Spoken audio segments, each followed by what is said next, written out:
Good morning friends, good morning তোমাদের সবাইকে। তোমরা সবাই কেমন আছো? আমি খুব ভালো আছি। সো আজকে একটা জিনিস দেখাচ্ছি। দেখো, আজ আমার শাশুড়ি মা সকাল সকাল ফুল তুলতে এসেছিল, কিন্তু তার অগোচরে একটা ফুল এখানে থেকে গেছে, তাই তোমাদেরকে দেখাতে এলাম। তোমরা দেখতে থাকো কোন ফুলটা।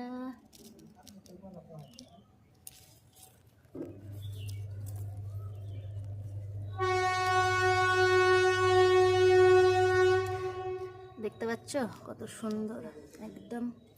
আর এটাই লুকিয়েছিল এইখানে গাছের আড়ালে।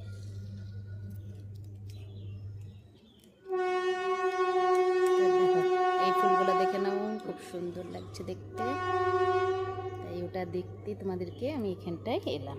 দেখো, আর একটা দেখাচ্ছি। এই সেই হচ্ছে গন্ধরাজের